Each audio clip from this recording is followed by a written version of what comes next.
It's wonderful to see you all again. I've got an extraordinary tale to tell you today. Is that a knockoff? Silas Sterling sneered, fingering the lapel of Julianne Vance's mourning suit in front of the hushed funeral guests. His voice, loud and abrasive, cut through the somber hum of the parlor like a serrated blade. He didn't wait for an answer, turning back to the circle of wealthy associates with a dismissive chuckle. I suppose we can't all maintain the Sterling standard, especially on a public servant's salary. Julian stood perfectly still, the scent of lilies and floor wax cloying in the stagnant air. She could feel the eyes of the town's elite on her, the same people who had once called her father a friend, now huddled around the man who had picked his bones clean before he was even cold. Brianna Sterling stood at Silas's elbow, her eyes downcast in a practiced display of grief, though the diamond pendant at her throat, a gift from Silas's latest acquisition, glittered with mocking brilliance. "Silas, please," Brianna whispered, though there was no real reprimand in her tone. "It's a difficult day for everyone." "It's a day for reality, Brianna," Silas countered, his gaze sweeping over the modest floral arrangements Julian had paid for herself. He stepped closer to Julian, his breath smelling of expensive bourbon and unearned victory. "Your father was a dreamer, Julian, and dreamers die broke. You do well to remember that before you start looking for a handout from the estate. There's nothing left but the debt." Julian met his gaze. She didn't cry. She didn't tremble. Instead, she noted the slight tremor in his left hand and the way he avoided looking at the closed casket in the corner. As a forensic investigator, she was trained to see the things people tried hardest to hide, the micro-expressions of guilt, the physical toll of a lie, and the subtle paper trail of a crime. She saw the way his expensive silk tie didn't quite hide the pulse thrumming in his throat. He wasn't just arrogant, he was overcompensating. "I'm not here for a handout, Silas," she said, her voice a calm, steady anchor in the room. "I'm here to ensure everything is settled exactly as it should be." Judge Alistair Finch, standing near the fireplace, adjusted his spectacles and watched the exchange with a keen, unreadable expression. He had seen 1,000 men like Silas Sterling rise on the backs of others, and he had seen the wreckage they left behind. Beside him, a man Julian recognized as Detective Marcus Thorne leaned against the mahogany bookshelf, his eyes never leaving Silas. The tension in the room was a physical weight, a silent judgment that Silas seemed determined to ignore. "Settled." Silas laughed, a hollow, booming sound that made the crystal chandelier vibrate. "It's already settled. I own the firm, I own the house. I even own the suit your father is wearing. You're a guest here, Julian, a temporary one. Don't overstay your welcome." He turned his back on her, a gesture of supreme confidence, and began regaling the judge with a story about his latest real estate venture. The room shifted with him, the socialites gravitating toward the heat of his perceived power, leaving Julian in the cold shadow of the casket. They whispered behind their hands, their eyes darting toward her modest shoes and then back to Silas's gold watch. To them, she was a ghost of a failed legacy. Julian reached into her pocket and touched the small, sleek recording device she had activated the moment she stepped through the door. She also felt the weight of the encrypted flash drive containing the preliminary audit of her father's accounts that showed a systematic siphoning of funds leading directly to Silas's private holdings. It wasn't just embezzlement. It was a calculated execution of her father's life's work. She looked at Brianna, who was now busy adjusting the lace on her sleeves, refusing to meet her sister's eyes. The betrayal was a dull ache, a sharp reminder that blood didn't always ensure loyalty. Brianna had chosen the predator's table over her own father's memory, lured by the promise of a life she hadn't earned. "You're right, Silas," Julian murmured to the empty space he had occupied. "It is a day for reality." She walked toward the exit, her head held high. As she passed Detective Marcus Thorne, their eyes met for a fraction of a second. A silent communication passed between them, a recognition of the storm that was about to break. Thorne gave a nearly imperceptible nod, his hand resting casually near his jacket pocket where his own notes were kept. Outside, the evening air was biting, smelling of damp earth and the coming rain. Julianne stood on the porch of the home that was no longer hers, watching the luxury cars line the driveway like vultures at a feast. She pulled out her phone and sent a single text to a contact labeled Thorne. The audit is confirmed. He didn't just steal the money, he killed the legacy. Start the deep dive on the offshore accounts. She looked back at the glowing windows of the manor. Inside, Silas was toasted as a titan of industry, his laughter echoing through the halls of a man he had betrayed. Outside, in the dark, Julianne Vance was the one holding the match. The game was no longer about survival. It was about justice. And Julianne was patient enough to watch him burn. Tomorrow, the investigation would go public. Tomorrow, the Sterling standard would become a punchline. She stepped into the rain, the cold water a welcome contrast to the stifling heat of the house, and began to walk. The first move had been made, and Silas Sterling had no idea he was already in checkmate.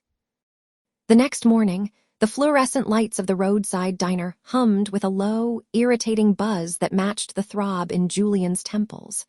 She sat in a corner booth, the smell of burnt grease and stale coffee clinging to her clothes like a second skin. On the laminate table before her lay a tablet, its screen glowing with the jagged lines of shell company hierarchies and offshore wire transfers. Her finger traced a path from a local construction firm directly into a private account held in the Cayman Islands. It was a map of a massacre, the slow, methodical bleeding of her father's company.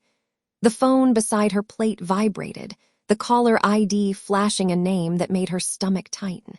She answered without a word. "I hope you found a comfortable motel, Julianne," the voice said, dripping with a mock sympathy that set her teeth on edge. Silas Sterling didn't wait for a response.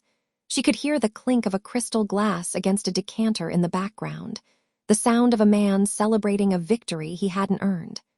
"I'm calling because the movers are here. I've decided your father's library is the perfect spot for my new cigar lounge. Most of these old first editions are molding anyway. I'm having the staff pile them by the curb. If you want them, I'd suggest a U-Haul. It's supposed to rain again this afternoon." Julianne Vance gripped the edge of the table, her knuckles turning white against the faux wood grain. "Those books were his life, Silas. You know the value of that collection." "Value is subjective," he countered, his tone sharpening into the familiar arrogance that had defined her last 3 years of misery. "In my world, value is what you can actually hold on to. You couldn't hold on to the house, and you certainly can't hold on to the past. People like you always mistake sentiment for power. It's why you're eating breakfast in a plastic booth while I'm deciding which walls to knock down." The line went dead before she could reply. Julianne stared at the screen, the bitter taste of cold coffee coating her tongue. He wasn't just taking the property, he was erasing the man who had built it. A second call came through moments later. This time, it was Brianna Sterling. "Jules, don't be difficult," her sister sighed, her voice thin and weary. "Silas is just trying to modernize the estate. It's a massive tax burden and he's doing us a favor by taking it over. If you just apologize for that scene you made last night, I'm sure he'd let you keep a few boxes in the garage." "A favor?" Julianne's voice was a low, dangerous whisper. "He's throwing Dad's legacy into the gutter, Brianna, and you're holding the trash bag for him." "I'm choosing stability," Brianna snapped. "Something you've never understood. Silas is the one with the vision. He's the one the board trusts. You're just the daughter of a man who didn't know when to retire." Julianne ended the call and looked back at the tablet. The data Thorne had sent was more than just numbers.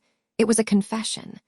Silas had been over-leveraging the Sterling holdings for 18 months, using the estate as collateral for a series of high-risk developments that were currently underwater. He wasn't a titan. He was a man standing on a crumbling cliff, trying to convince everyone he could fly. She tapped an icon on the screen, opening a scanned document from 20 years ago. It was a deed of trust, one her father had hidden in a secondary filing system Silas had never discovered. The manor sat on 12 acres of prime coastal land, but the house itself was technically owned by a separate family trust, one that required the signature of both heirs to dissolve. Silas had forged her father's signature on the transfer, but he hadn't realized there was a second, original copy filed with a different county clerk. 3 days, Julian murmured to the empty booth. The Sterling legacy auction was scheduled for Friday night. Silas intended to sell off the remaining assets to cover his mounting debts, presenting himself as the savior of the family name. She pulled a small, encrypted thumb drive from her pocket, the cold metal a grounding weight in her palm. She had the audit. She had the proof of the forgery. And through Detective Marcus Thorne, she now had access to the internal server of the very bank Silas was using to hide his trail. Julian stood up, leaving a few crumpled bills on the table. She didn't feel like a victim anymore. She felt like a predator. Silas was so busy measuring the windows for new curtains that he hadn't noticed the foundation was already gone. She stepped out into the morning air, the scent of approaching rain heavy in the breeze. 3 days until the auction. 3 days until Silas Sterling realized that the woman he had discarded was the one who held the keys to his prison cell. The countdown had begun, and for the first time in years, Julianne Vance was the one in control. 2 days later, the sterile, metallic tang of the precinct's air-conditioned breeze felt more honest than the floral scents of the Sterling gardens. Julianne Vance sat across from Detective Marcus Thorne, watching as a progress bar on his dual monitors ticked toward completion. The office was cramped, smelling of stale coffee and industrial cleaner, but to her, it was the most beautiful room in the city. Marcus tapped a rhythm on his desk, his eyes reflecting the blue light of the screen. He leaned back, the springs of his chair groaning under the weight of his focus. He'd spent 48 hours straight tracing the digital breadcrumbs Julian had provided. When the computer chimed, he turned the monitor toward her. "It's all here," Marcus said, his voice a low gravel of satisfaction. "The offshore accounts, the diverted construction funds, and the direct link to the forgery of your father's signature." Silas wasn't just skimming. He was gutting the legacy to build his throne. "I've already sent a secure brief to Judge Alistair Finch. He's seen enough to authorize the freeze, but he's waiting for your signal to execute the warrants." Julian reached out, her fingers grazing the edge of the manila folder containing the hard copies. The paper felt sharp, cold, and definitive. "Not yet," she murmured. "The auction is tomorrow morning. Silas wants the Vance estate to be his final trophy. I want him to have the victory in his hands before I take everything else." Marcus studied her, a flicker of professional respect in his gaze. "You're playing a dangerous game, Julian. He's arrogant, but he's connected." "His connections are built on the money I'm about to vanish," she replied, standing up. She tucked the folder into her bag, the weight of it a grounding force. "Tomorrow, he loses the mask. Today, I just have to let him think he's won."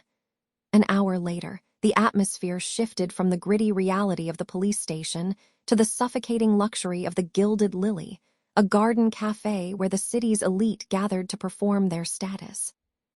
Silas Sterling sat at the center table, his posture expansive, his hand draped over the back of a chair as if he owned the sunlight itself.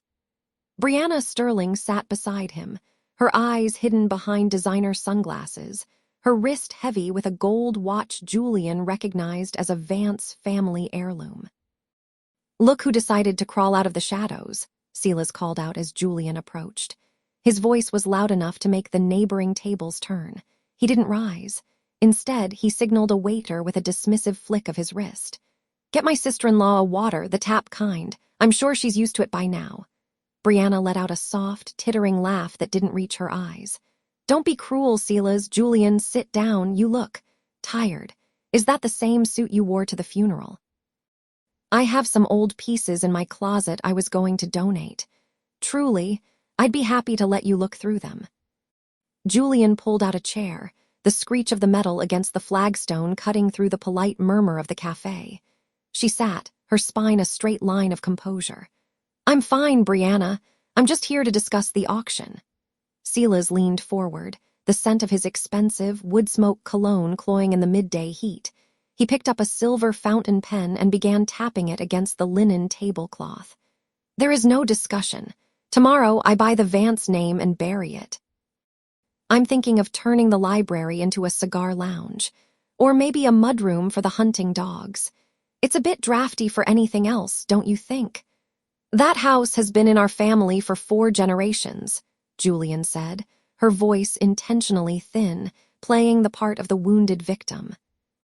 And it took less than one for you to lose it, Silas snapped, his mask of charm slipping to reveal the jagged ego beneath. You were always the smart one, Julian, the forensic genius, but look at you. You have nothing. No house, no career, and by noon tomorrow, you won't even have a legacy. You're a footnote in my success story. He pulled a checkbook from his breast pocket, scribbled a figure, and tore the paper off with a sharp, violent sound. He slid it across the table. It was for $500. For your first month's rent in whatever hovel you find, Silas sneered. Consider it a tip for staying out of my way. Brianna reached over, patting Julian's hand with a touch that felt like ice. Take it, Jules. Silas is being generous. He's even offered to let me keep the Vance jewelry. It would be a shame for it to go to a stranger.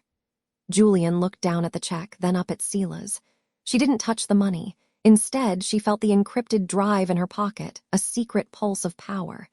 She saw the way the other patrons were watching, the pity in their eyes, the quiet judgment.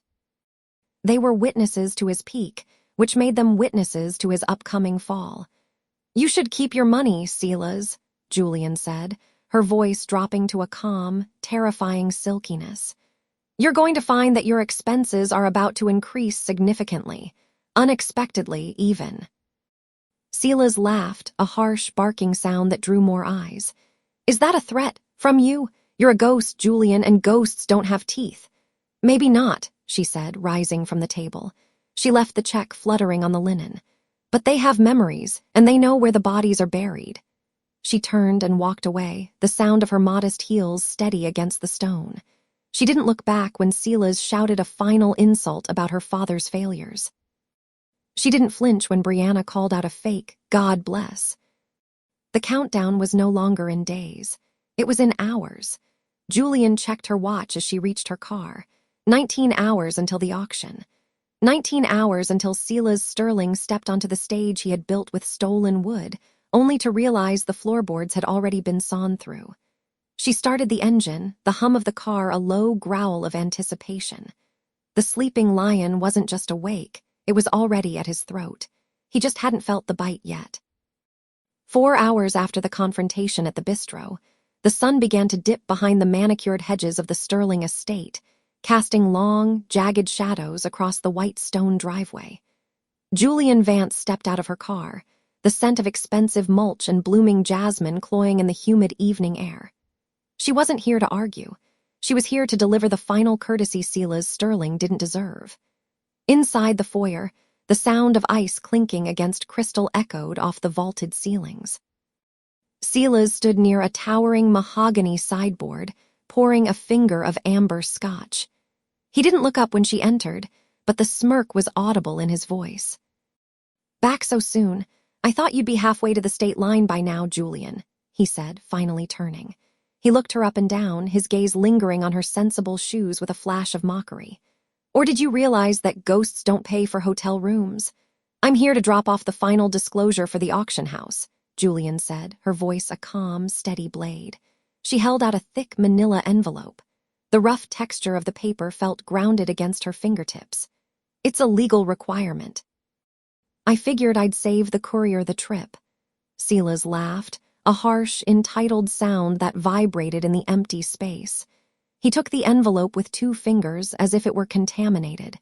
You're persistent, I'll give you that, but persistence without power is just pathetic. You're playing at a level you don't understand. Brianna Sterling drifted into the room, draped in a silk wrap that likely cost more than Julian's car. She paused, her face twisting into a mask of performative pity. Julian, please, this is embarrassing. Silas is trying to build a legacy here. Our father's name is finally going to mean something again. Why must you try to drag us back into the mud? The mud is where the truth lives, Brianna, Julian replied, her eyes never leaving her brother's. Truth. Silas stepped closer, invading her personal space. The smell of high-end peat and arrogance rolled off him. The truth is that tomorrow, I sell the last of the Vance holdings and cement the Sterling name as the only one that matters in this county. And there isn't a single thing a disgraced investigator like you can do to stop it. He tossed the envelope onto the sideboard without opening it. It slid across the polished wood, coming to rest near a silver-framed photograph of their father. "You should read those documents, Silas," Julian said softly. It was the only warning he would get. A house built on sand might look beautiful for a while, but the tide always comes in. You might want to check the structural integrity of your legacy before the guests arrive tomorrow. Silas leaned back, his confidence unshakable, a man who had never been told no and truly believed he never would be. "I've had the best lawyers in the state vet every inch of this deal. The foundation is solid. You're just a bitter woman looking for a crack that doesn't exist." In the corner of the room, Judge Alistair Finch stepped out from the library, a heavy leather law book in his hand. He watched the exchange with a practiced, neutral expression, but his eyes lingered on Julian. He had seen her in courtrooms before, and he knew that when Julianne Vance spoke with that specific brand of quietness, people usually ended up in handcuffs. "Is there a problem, Silas?" the judge asked, his voice booming in the quiet hall. "No problem, Alistair," Silas said, waving a dismissive hand toward Julian. "Just my sister delivering some light reading. She's having a hard time letting go of the past." Julian met the judge's gaze for a fleeting second. A silent communication passed between them, a recognition of the weight of the evidence she had already placed on his desk earlier that afternoon. "I'll leave you to your celebration then," Julian said. She turned toward the door, her heels clicking a rhythmic military beat against the marble. "Don't forget to wear something nice tomorrow," Brianna called out, her voice dripping with artificial sweetness. "I'd hate for you to look out of place when the gavel falls." Julian didn't respond. She walked out into the cooling night, the digital key to the Sterling's private server heavy in her pocket. She checked her watch. 16 hours. The stage was set, the witnesses were invited, and Silas was so blinded by his own reflection that he hadn't even noticed the noose tightening around his neck. She started her engine, the low hum of the car the only sound in the quiet night. Tomorrow, the world would see exactly what Silas Sterling had built. And then, she would watch it burn. The evening of the Sterling Foundation's silver anniversary arrived with a cloying heaviness, the scent of 1,000 imported lilies fighting the sharp, metallic tang of expensive champagne. The ballroom of the Sterling Plaza was a cathedral of excess, draped in white silk and illuminated by crystal chandeliers that cast fractured, diamond-bright light over the town's elite. At the center of the vortex stood Silas Sterling. He looked every bit the benevolent patriarch in a custom-tailored tuxedo, his silver hair catching the light as he threw back his head and laughed. It was a loud, booming sound that commanded the room, the sound of a man who believed he had finally bought his way out of the reach of his own sins. Julianne Vance smoothed the midnight blue silk of her gown, her fingers grazing the small, hard rectangle of the encrypted drive hidden in her clutch. She stood near a marble pillar, a shadow in the corner of a room designed for glare. She wasn't here to celebrate, she was here to conduct a funeral. "You actually came," a voice whispered at her elbow. Julian turned to see Brianna Sterling. Her sister looked fragile, her pale skin nearly matching the ivory lace of her designer dress. She was clutching a glass of sparkling water with both hands, her knuckles white. "I told you I'd be here, Brianna," Julian said, her voice a calm contrast to her sister's frantic energy. "Silas is in a mood," Brianna warned, glancing nervously toward her husband. "He's been talking all day about the legacy he's building. He says tonight is the beginning of a new era for the family. Please, Julian, don't do anything to upset him. He's finally happy. Can't we just have one night where everything is normal?" The martyr act was as polished as the silverware on the banquet tables. Julian looked at her sister, seeing the years of willful blindness etched into the fine lines around her eyes. Brianna didn't want peace. She wanted the comfort that Silas's stolen millions provided. "Normalcy is a luxury we lost a long time ago," Julian replied. A heavy hand landed on Julian's shoulder, the grip just a fraction too tight to be friendly. She didn't have to turn to know it was him. The scent of expensive cigars and aged scotch preceded him like a warning. "Julian," Silas said, his voice dripping with a patronizing warmth that didn't reach his eyes. "I wasn't sure you'd have the nerve to show up after our little chat yesterday. I suppose I should thank you for wearing something that doesn't look like it came from a thrift store." It's important to maintain appearances, even for the less fortunate members of the family. Julian met his gaze, her expression unreadable. "It's a special night, Silas. I wouldn't have missed it for the world." He leaned in closer, his voice dropping to a low, jagged growl meant only for her ears. "Enjoy the food, Julian. Take a few pictures. Because after tonight, the Sterling name is going to be a closed door to you. I'm done humoring your little investigations. You're a guest here by my grace alone, and my grace has a very short expiration date." He patted her shoulder twice, a gesture of dismissal, and turned back to a group of local businessmen who were waiting for his attention. He moved through the crowd like a king, accepting handshakes and flattery, his arrogance so thick it was almost suffocating. Julian watched him go, her pulse steady. She scanned the room, her eyes finding Detective Marcus Thorne near the bar. He wasn't in uniform, but the sharp, predatory way he watched the exits gave him away. He caught her eye and gave a single, imperceptible nod. The digital net was cast. Further in the crowd, she spotted Judge Alistair Finch. The man was a pillar of the community, his presence at the gala a seal of approval that Silas prized above all else. The judge was currently laughing at one of Silas's jokes, oblivious to the fact that the man he was toasted was the same one who had spent the last decade eroding the very justice Finch was sworn to uphold. The air in the ballroom felt thin, charged with a static tension that only Julian seemed to feel. She moved through the throng of guests, the sound of high heels on marble a rhythmic military beat. Every few steps, she was greeted by a familiar face, people who had looked the other way for years, people who had benefited from the Sterling's charity, while the foundations of the town crumbled. She reached the buffet table, her hand hovering over a crystal bowl of ice. The coldness felt grounding. She looked up and saw Silas standing on the small, raised dais at the front of the room, testing the microphone. The red light of the on switch flickered like a malevolent eye. "Ladies and gentlemen," Silas's voice boomed through the speakers, silencing the chatter of the room. "If I could have your attention for a moment." The crowd shifted, turning toward him with practiced deference. Brianna took her place at his side, her face a mask of supportive grace. 25 years ago, I started this foundation with a simple dream," Silas began, his tone shifting into the smooth, rehearsed cadence of a visionary. "I wanted to build something that would last, something that would stand as a testament to the values of hard work, integrity, and family." Julian felt a cold smile touch her lips. Integrity. The word sounded like a slur coming from his mouth. She reached into her clutch, her thumb finding the side of the drive. She checked her watch. It was time. "Tonight, we aren't just celebrating the past," Silas continued, his chest swelling with pride. "We are looking toward a future where the Sterling name is synonymous with the very heart of this city. I have a presentation prepared, a look at the next phase of our expansion." He gestured toward the massive projector screen behind him. A technician at the back of the room signaled that they were ready.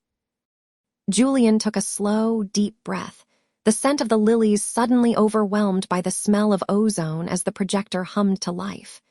She saw Marcus Thorne move toward the side of the stage, his hand resting near his jacket. Judge Finch leaned forward, his interest piqued. The board members, the investors, the enablers, they were all watching, their faces illuminated by the blue glow of the screen. Silas turned toward the screen, his smile wide, his arms spread as if to embrace the accolades he was certain were coming. He looked like a man at the peak of his power, a man who believed he was untouchable. "Let's take a look at what we've built together," Silas said, his voice ringing with triumph. The lights in the ballroom dimmed, plunging the audience into expectant silence. The first image appeared on the screen, Not the architectural rendering of a new hospital wing, but a scanned bank statement with the word embezzlement highlighted in a jagged crimson digital ink. The room didn't gasp. It froze. The silence was so absolute it felt physical. Silas's smile didn't vanish. It fractured, his eyes widening as he stared at the screen, his brain refusing to process the betrayal of the technology he thought he controlled. Julian stood perfectly still in the darkness, her eyes fixed on the back of his neck. The countdown had hit 0. The stage was set, the witnesses were trapped, and for the first time in 25 years, Silas Sterling was about to hear the truth in a room full of people who couldn't afford to ignore it. The silence in the grand Sterling ballroom was heavy, tasting of expensive champagne and sudden, sharp terror. Silas Sterling stood frozen at the lectern, his shadow cast long and distorted against the bank statements projected behind him. The blue light of the screen illuminated the jagged lines of his offshore accounts, a digital map of 20 years of systematic theft. "There must be some mistake," Silas stammered, his voice cracking, the polished baritone he used for galas replaced by a thin, reedy whine. He looked toward the tech booth, his eyes wild. "This is a glitch, a hack. Someone remove this filth from the screen." Julianne Vance stepped out from the shadows of the velvet curtains, her heels clicking with rhythmic, lethal precision against the polished marble. She didn't look like the grieving, quiet niece he'd spent years patronizing. She wore a tailored black suit that cost more than the annual salary he'd pretended to pay her, and her eyes were as cold as the forensic data she'd spent months compiling. "It's not a glitch, Silas," she said, her voice amplified by the lapel mic she'd clipped on before the lights went down. It was calm, steady, and utterly devoid of the warmth he'd always exploited. "It's a mirror. Those are your signatures on the shell company transfers. Those are the dates you drained the Sterling Foundation's endowment to pay for your gambling debts in Macau. And that," she pointed to a specific line item in bright red, "is the day you forged my mother's death certificate to claim her shares." Silas Sterling's features underwent a violent transformation. The ruddy, self-assured glow of a man who owned the room evaporated, replaced by a gray, waxen pallor that made him look 20 years older in a matter of seconds. His eyes, usually sharp with predatory intent, became glassy and unfocused, darting toward the exits as if seeking a hole in the reality he'd constructed. A single, thick bead of sweat escaped his silver hairline, carving a glistening path through the makeup meant to hide his stress, finally dripping off his chin onto his silk tie. His jaw didn't just drop. It slackened into a pathetic, trembling hang, his lips twitching with a defense that his brain could no longer formulate. The titan of industry was gone, replaced by a cornered animal realizing the trap had been shut for years. The room erupted, not with noise, but with the frantic energy of a sinking ship. Brianna Sterling, who had been preening in the front row just minutes ago, let out a strangled gasp, her hand flying to her throat as she stared at the screen. She looked at the man she had enabled for decades and physically recoiled, pulling her chair back several inches as if his disgrace were contagious. To her left, Judge Alistair Finch stood up, his face a mask of iron. He didn't look at Silas with pity, but with the clinical detachment of a man who had already passed sentence. He pulled a pair of spectacles from his pocket, leaned forward to verify the account numbers on the screen, and then slowly turned to look at the back of the room. Detective Marcus Thorne was already there, leaning against the double doors. He didn't need to move, his presence alone was a closing gate. He nodded once to Julian, a silent acknowledgement of a job perfectly executed. "Julian, please," Silas whispered, his hands gripping the mahogany lectern so hard the wood groaned. "We're family. We can discuss this in private. Think of the Sterling name." "I am thinking of it," Julian replied, her gaze never wavering. She walked to the edge of the stage, looking down at the man who had spent a lifetime treating her like a nuisance to be managed. "The name doesn't belong to you anymore. It belongs to the people you robbed. It belongs to the legacy you burned for a seat at a table you never earned." She reached into her pocket and pulled out a small, silver thumb drive, holding it up for the room to see. The light caught the metal, flashing like a blade. Every transaction, every forged document, and every recorded conversation is already in the hands of the district attorney, she said, her voice echoing in the absolute stillness. You spent 30 years building a legacy on a foundation of sand, Silas. I'm just the tide coming in. Without waiting for his response, without glancing back at the wreckage of his life, Julian turned and walked off the stage. She didn't stay to watch him crumble or to hear the first of the many handcuffs click shut. She walked toward the exit, her head held high, the scent of expensive lilies and ozone fading behind her as she stepped out into the cool, honest air of the night. 5 minutes had passed since Julian walked off that stage, but the echoes of her voice seemed to vibrate in the very foundations of the Sterling estate. She stood in the grand foyer, the cool draft from the open front doors cutting through the cloying scent of lilies and expensive catering. Outside, the night air smelled of approaching rain and damp earth, a sharp, honest contrast to the gilded cage she had finally dismantled. Behind the heavy mahogany doors of the ballroom, the silence she had left in her wake had curdled into a frantic, high-pitched chaos. The sound of a glass shattering against the marble floor rang out, followed by the low, rhythmic thrum of a dozen simultaneous conversations. The doors burst open. Silas stumbled into the foyer, his silk tie loosened and his face a mask of crumbling bravado. He looked less like a titan of industry and more like a cornered animal, his chest heaving as he scanned the room for an exit that wasn't blocked by the wreckage of his reputation. When his eyes landed on her, the fear momentarily flared back into a desperate, ugly rage. You think a few doctored files and a plastic toy will stop me? He spat, his voice cracking. He lunged toward her, but his knees seemed to give way before he could close the distance. He caught himself on the edge of a Renaissance-era console table, his knuckles white against the dark wood. I built this town. I bought the people in it. You're nothing but a bitter girl playing detective. Julian didn't move. She watched him with a clinical detachment that seemed to infuriate him more than a scream would have. I didn't have to doctor anything, Silas. You were always very thorough with your greed. You kept the receipts of your own ruin. Silas's face underwent a violent transformation. The ruddy, arrogant flush that had defined his features for decades drained away, replaced by a sickly, translucent gray that made him look 20 years older in an instant. His left eye developed a frantic, rhythmic twitch, jumping against a socket that suddenly seemed too deep for his skull. His mouth hung open, his lower lip trembling with a wet, pathetic vibration as he struggled to pull air into lungs that seemed to have forgotten their purpose. Sweat broke out across his forehead, not in beads, but in a heavy, oily sheen that caught the harsh light of the chandeliers, highlighting the deep, jagged lines of panic carved into his brow. He looked as though the gravity of the room had suddenly tripled, pulling his skin taut over his bones until he was a skeletal caricature of the man who had walked into the gala. It's over, Silas, a voice boomed from the ballroom entrance. Judge Alistair Finch stepped into the foyer, his expression carved from granite. Behind him stood Detective Marcus Thorne, whose presence carried the cold weight of handcuffs and iron bars.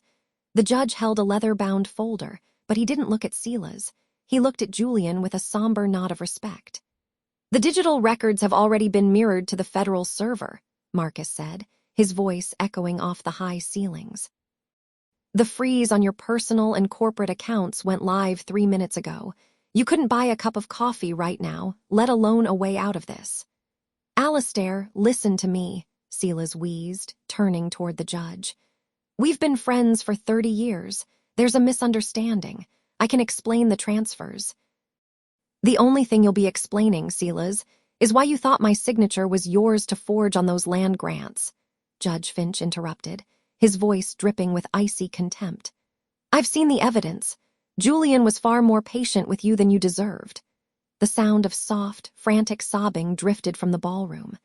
Brianna appeared in the doorway, her designer gown trailing on the floor like a shroud.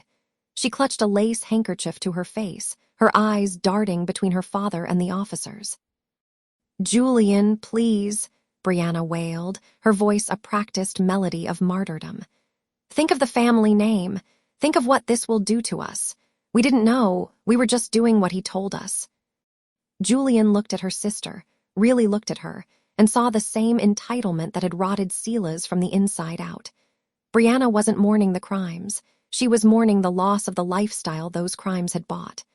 "The family name died the moment he stole the first pension check, Brianna," Julian said, her voice steady. "And you knew. You saw the ledgers in the study 3 years ago. You chose the jewelry over the truth." Brianna's sobbing stopped instantly. Her face hardened, the mask of the victim slipping to reveal a jagged edge of spite. "You've destroyed everything. You'll be just as alone as we are." "I was already alone in this house," Julian replied. "Now I'm just free." Marcus Thorne stepped forward, the metallic jingle of his belt the only sound in the room. He placed a firm hand on Silas's shoulder. The once great patriarch didn't fight. He seemed to deflate, his shoulders slumping as the reality of the cold, hard floor beneath him finally set in. The witnesses, the board members, the socialites, the people Silas had bullied into submission, crowded the doorway, their phones held high to capture the moment the lion finally fell. Julian turned away before the first click of the handcuffs. She didn't need to see the walk of shame. She had spent a lifetime watching him walk with unearned pride. Seeing him broken held no joy, only a profound sense of completion. She stepped out onto the porch, the first heavy drops of rain beginning to fall. The water felt cold and clean against her skin. Behind her, the sirens were a distant, rising wail, signaling the end of an empire built on shadows. She walked down the long, winding driveway, her heels clicking a steady, resolute rhythm on the pavement. She didn't look back at the lights of the house. She looked toward the road, where the darkness was finally starting to lift. 6 months had passed since the Sterling name was stripped from the gates of the Valley's most prestigious estate. Julianne Vance sat in her new office on the top floor of a glass and steel tower in the city, the morning sun glinting off the polished mahogany of her desk. The air here was different, clean, thinned by height, and smelling faintly of the expensive bergamot candles she kept on the credenza. It was a far cry from the heavy, suffocating scent of lilies and old money that had defined her previous life. She glanced at the digital tablet on her desk, scrolling through the morning's forensic audit reports. Her firm was thriving. The sleeping lion was no longer a secret identity. She was now the most sought-after investigator for white-collar crimes in the state. Her hands were steady as she lifted a cup of artisanal coffee, the ceramic warm against her palms. For the first time in a decade, the phantom weight of Silas's disapproval didn't sit on her shoulders. A soft knock at the door preceded Detective Marcus Thorne. He looked younger without the shadow of the Sterling case looming over him, though his eyes still held that sharp, observant glint. He didn't wait for an invitation to sit, dropping a thick manila envelope onto her desk with a satisfying thud. "The final sentencing came through this morning," he said, his voice echoing in the quiet room. "Silas Sterling got 15 years, no parole for at least 10. The judge didn't take kindly to the offshore accounts we found in the second sweep." Julian didn't cheer. She simply nodded, feeling a strange, hollow click of a puzzle piece finally falling into place. She thought of the man who had once stood at the head of a 30-foot dining table, mocking her for the cheap fabric of her suits, while he funneled millions from widows' pension funds. "And the estate?" she asked. "Auctioned off last Tuesday," Marcus replied. "The bank took everything, even the silverware. I heard he's currently in a 6x9 cell in the state penitentiary. He spends his days in the laundry room. Apparently, he tried to demand a better brand of detergent on his first day. The guards laughed him out of the block." The image of the once mighty patriarch clutching a plastic bin of dirty linens provided a brief, sharp spark of karmic satisfaction. He had spent his life treating people like disposable rags. Now he was surrounded by them. "And Brianna," Julian's voice softened, the bitterness replaced by a lingering, dull ache. Marcus sighed, leaning back in the leather chair. "She's working as a filing clerk for a public defender's office in the county. She's living in a one-bedroom apartment above a deli. I saw her yesterday when I was dropping off some paperwork. She looked smaller. She wouldn't look me in the eye. Julian looked out the window at the sprawling city. Brianna Sterling had been the martyr of the family, the one who enabled the monster because the monster bought her designer shoes. Now the shoes were gone, and the martyr was just another woman struggling to make rent. Julian had reached out 3 times in the last 3 months. Each letter had been returned unopened, the envelopes marked with a jagged, angry script. "She still blames you," Marcus noted, reading her silence. "I know," Julian whispered. "She'd rather be a rich man's victim than a poor man's sister. Some people can't breathe without the weight of a golden collar." She felt the victory, but it was edged with the cold reality of what it had cost. She had saved herself, and she had saved hundreds of investors from ruin, but she had burned her own bridge to the only family she had left. The justice was proportional, but the silence was absolute. Later that evening, Julian drove out to the old neighborhood. She parked her car at the edge of the long driveway, the iron gates now chained and bearing a rusted bank property sign. The house stood like a gray ghost against the twilight sky. The windows were dark, the manicured lawns beginning to grow wild and ragged. She stepped out of the car, the gravel crunching beneath her heels, a sound that used to make her heart race with anxiety, wondering if Silas was home. Now it was just the sound of stones. She walked to the gate and touched the cold metal. The smell of damp earth and coming rain filled the air. There was no one left to insult her, no one to tell her she didn't belong.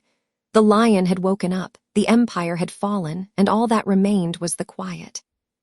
She turned her back on the empty estate, the wind catching her coat as she walked toward her car. She didn't look back at the ruins. She looked toward the highway, where the lights of her new life were waiting.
I hope you enjoyed this tale.